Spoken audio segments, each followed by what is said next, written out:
Teman-teman, sebelum nonton jangan lupa ya, klik like, subscribe, and share.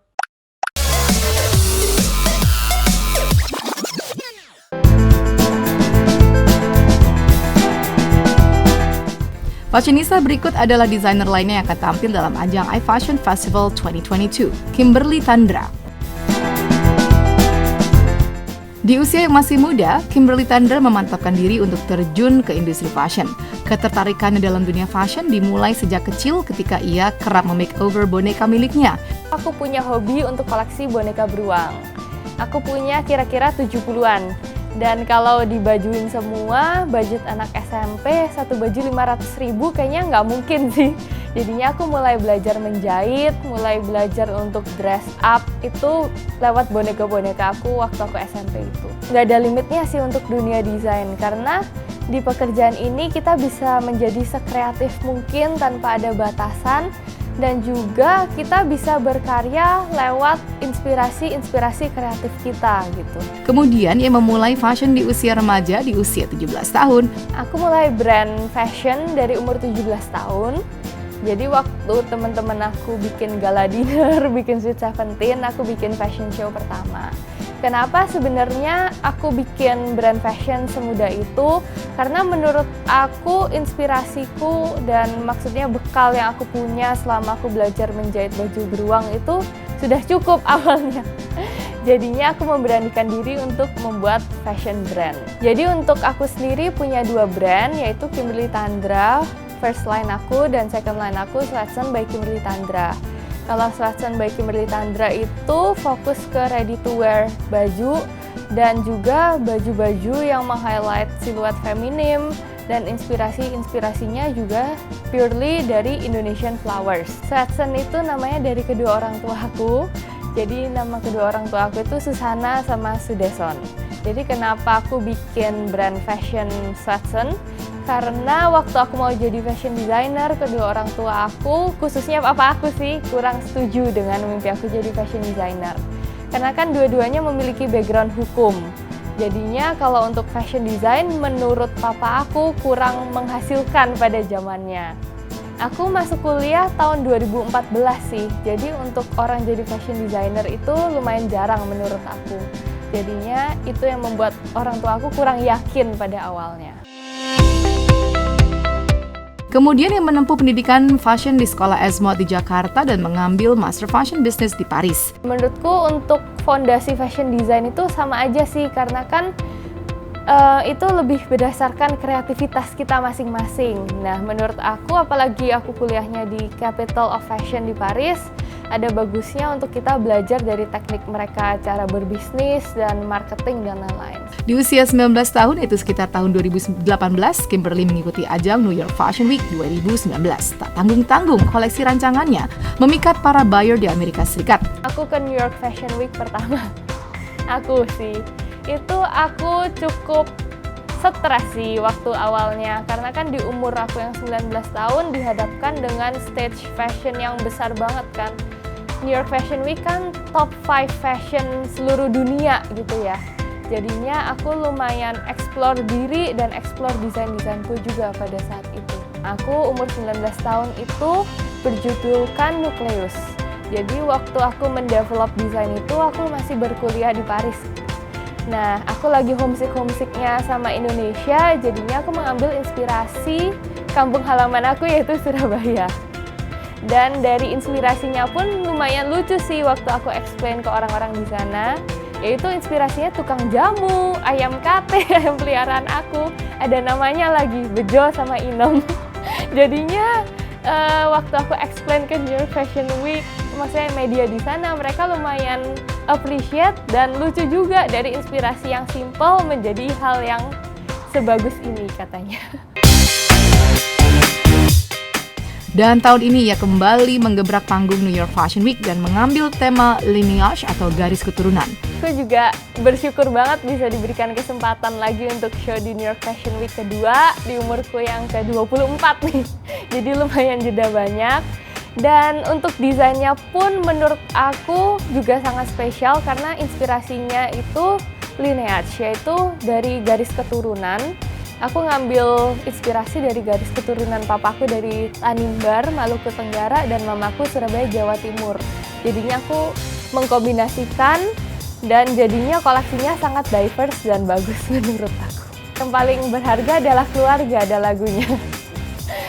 Tapi menurut aku itu salah satu yang paling benar sih, karena kita besar di keluarga. Kita mengenal budaya semuanya pertama dari keluarga. Jadinya menurut aku hal yang paling utama dari kehidupan seseorang itu budaya, dan budayanya ya dari keluarga. Makanya inspirasiku kebanyakan dari keluarga. Ciri khas baju-baju rancangan Kimberly ialah dari bunga-bunga. Selain mengambil inspirasi dari keluarga, aku juga terinspirasi dari berbagai bunga nasional Indonesia, misalnya bunga anggrek, dan juga ada bunga sepatu, karena aku juga suka bunga sepatu. Jadinya desain-desainku sih mengambil inspirasi hampir semuanya dari bunga-bunga. Dan yang membuat desainku spesial adalah jika desainer misalnya ke toko kain untuk membeli kain yang udah jadi nih, aku nggak, justru kain yang udah jadi, aku develop lagi, aku bikin patchwork, bikin desain-desain lainnya sehingga menjadi desain yang eksklusif punya aku sendiri. Dalam ajang iFashion Festival kali ini, Kimberly pun menampilkan sesuatu yang spesial sesuai tema The Colors of Indonesia. Karena aku akan show dengan berbagai senior aku di bidang fashion ya. Tentunya kayaknya aku yang paling muda. Tapinya semoga karya aku juga bukan menjadi karya yang paling junior lah, tapi juga sama-sama bisa menginspirasi sesama desainer di ajang iFashion Festival ini. Terima kasih banyak untuk kesempatan yang udah diberikan kepada saya untuk mengikuti ajang iFashion Festival 2022. Dan sampai jumpa di iFashion Festival. Bye viewers!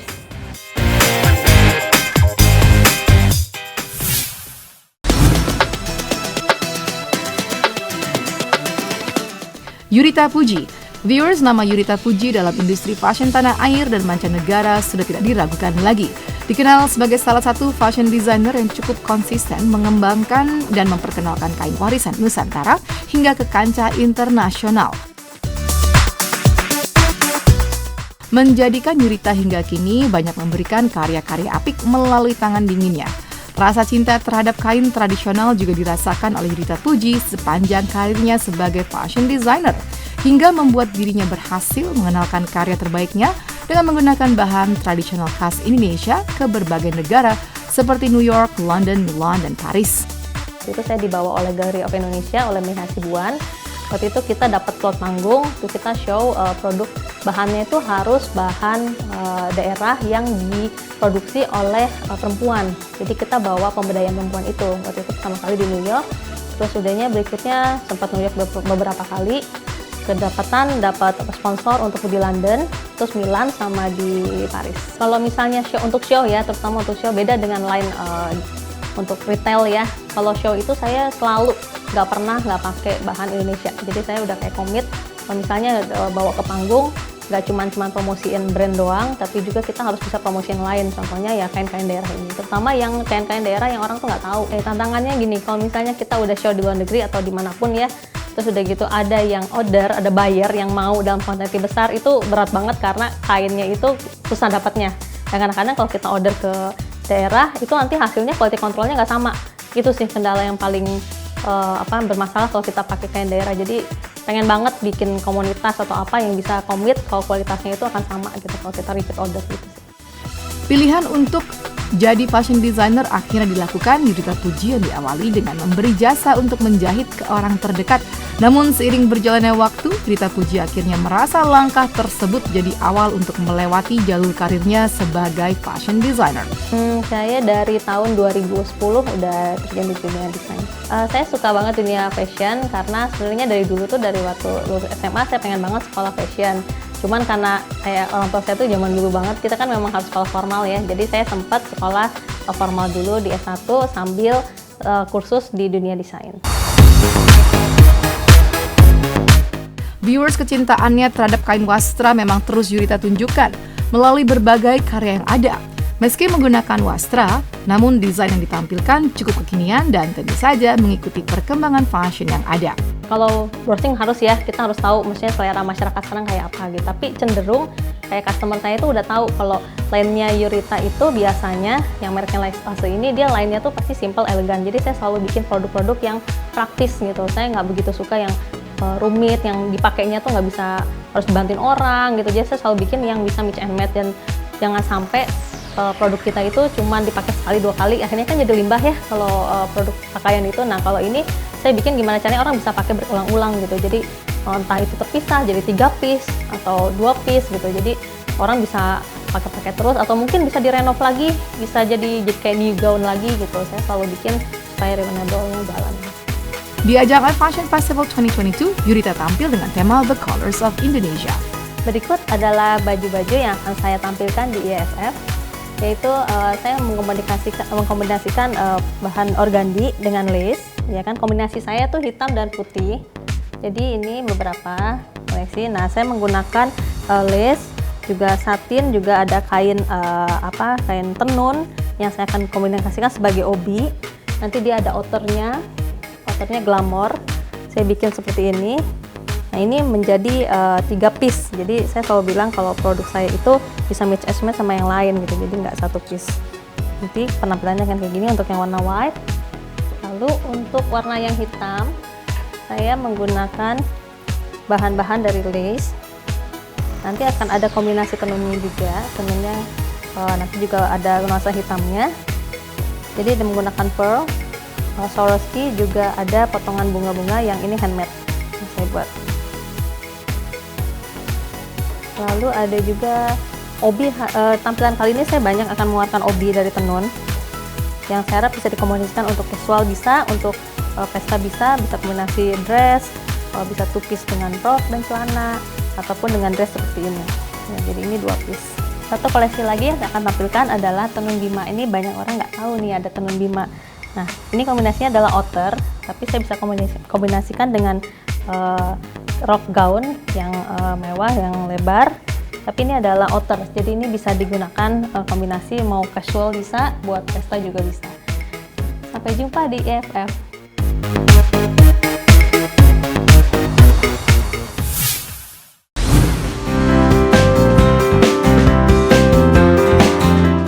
Maison Basse Couture, viewers, berkembangnya industri mode tanah air tentu saja ditandai dengan banyaknya bermunculan desainer-desainer muda lainnya yang memiliki karya yang cukup mumpuni. Meski bukan terbilang baru di industri fashion tanah air, namun karya 2 desainer dari brand Maison Basse Couture ini cukup mencuri perhatian pecinta fashion tanah air. Ya, I love fashion since very young age, dan seperti orang lainnya kita suka fashion dikenalkan sama ibu kita. Dari awalnya kayak ngelihat majalah-majalah fashion, kita ngelihat desainer, fashion spread segala macem, terus kita jadi mulai kayak suka gitu sama fashion. Kalau saya nggak jauh beda dengan dia, saya juga suka fashion tuh semenjak usia saya kecil ya. Ketika saya ngebuka lembar-lembar fashion yang ibu saya punya, saya ngeliat ada something yang interesting gitu. Di situ saya melihat beberapa macam desainer dari lokal, internasional, dan mereka luar biasa ngebuat saya tertarik kepada dunia fashion. Sepanjang perjalanan karirnya, kedua desainer ini telah banyak dipercaya beberapa selebritis ternama tanah air dan event ternama baik dalam maupun luar negeri. Hal ini tentu saja menjadi nilai tambah tersendiri dari setiap karya yang mereka keluarkan. Kita udah sudah beberapa kali ya, Jakarta Fashion Week, terus di beberapa TV nasional juga sudah pernah. Terus dan ada beberapa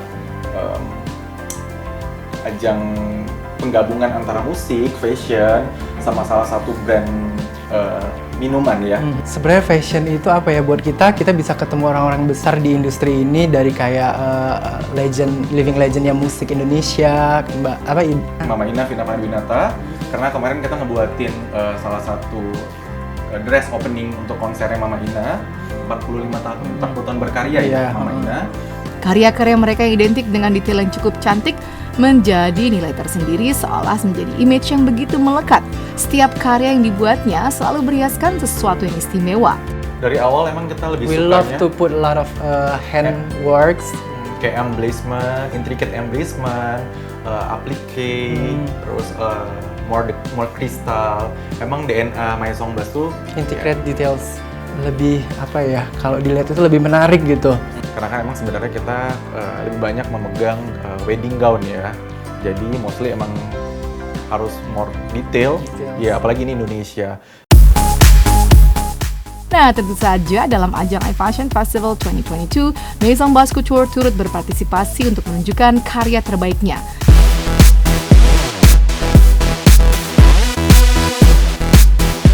Hi viewers, kali ini kita akan mengangkat tema Metallic Indonesia, Colorful of Indonesia. Di sana kita akan mengangkat kain-kain metalik dari beberapa warna yang terinspirasi dari tinta emas dari batik.